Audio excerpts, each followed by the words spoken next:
Shalom, selamat pagi, selamat hari Minggu, saudara yang dikasihi Tuhan. Kiranya berkat, damai sejahtera, dan sukacita dari Tuhan Yesus Kristus senantiasa menyertai kita sekalian. Sebelum kita mendengarkan firman Tuhan dan renungan pagi ini, mari kita berdoa. Tuhan Yesus yang baik, sungguh kami mengucap syukur atas kebaikan dan kemurahan-Mu, karena Engkau Tuhan yang tak pernah meninggalkan kami. Sehingga pada pagi hari ini, kami dalam keadaan baik. Urapilah kami jika sebentar kami akan mendengarkan sabda firman-Mu. Berkatilah supaya kami dapat mengerti dan memahami apa yang Tuhan sampaikan kepada kami. Terima kasih Tuhan, di dalam nama Tuhan Yesus Kristus kami berdoa. Amin. Saudara yang dikasihi Tuhan, tema renungan pada pagi hari ini adalah ubahlah masa lalu ke masa depan. Bacaan diambil dari kitab Amsal pasal 27 ayat 17.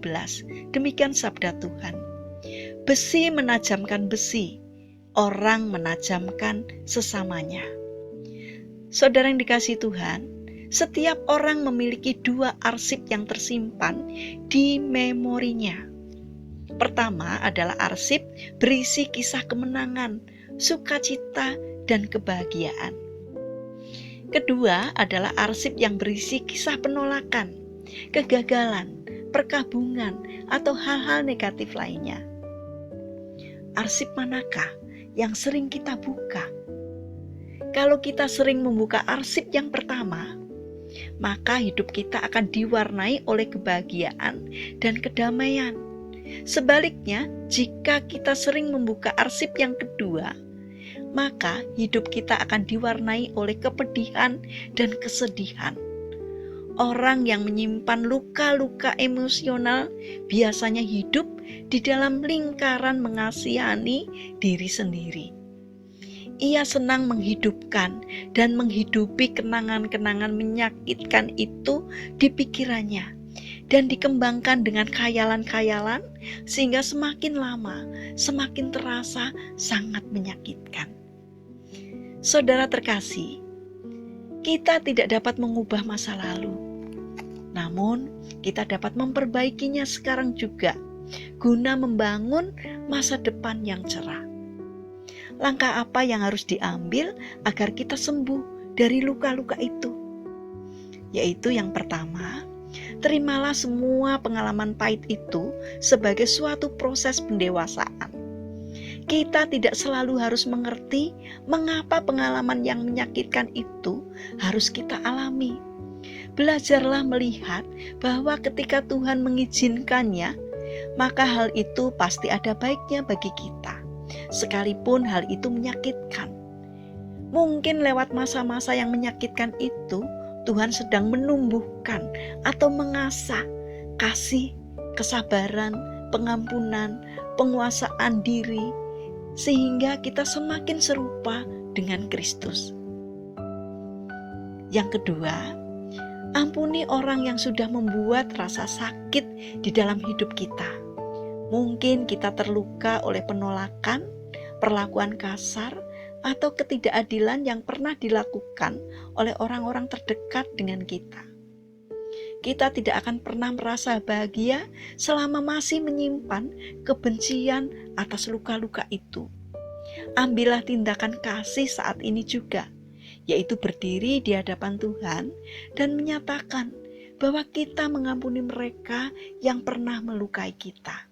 Dengan demikian, kita telah melepaskan diri kita dari jerat kebencian yang menghambat pertumbuhan iman dan kasih kita. Yang ketiga, ketika kenangan luka masa lalu mencoba untuk mampir dan bermain-main di pikiran kita, tolaklah itu dengan cara melakukan kegiatan yang berguna. Iblis suka sekali melepaskan panah api jahatnya ke pikiran kita.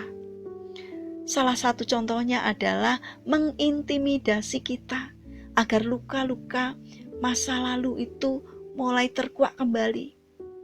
Ketika panah api itu mulai menyerang, patahkanlah dengan melakukan kegiatan yang berguna, seperti membaca firman Tuhan, buku rohani, dan berdoa.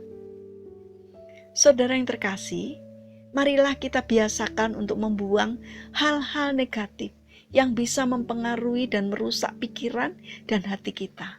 Tetapi isi dan ingatlah hal-hal yang baik dan membangun diri kita. Karena itu, milikilah karakter untuk berpikir positif bahwa setiap hal yang terjadi dalam kehidupan kita akan mendatangkan hal baik bagi kita. Mari kita berdoa. Tuhan Yesus yang baik, dalam ketidakmampuan kami, dalam ketidakmengertian kami atas semua rasa sakit yang pernah ada dalam diri kami, ajarilah kami untuk tetap percaya akan kasih dan pembentukan Tuhan, sehingga kami menjadi lebih dewasa di dalam iman kami kepada Tuhan. Bapa yang baik, kami ingin menyerahkan seluruh aktivitas kami ke dalam pimpinan-Mu. Kiranya Tuhan yang menolong dan memberkati kami. Kami berdoa untuk orang-orang yang kami kasihi, biarlah semua dalam perlindungan dan penyertaan Tuhan. Berkati mereka yang sakit, kiranya Tuhan menjamah dan menyembuhkannya.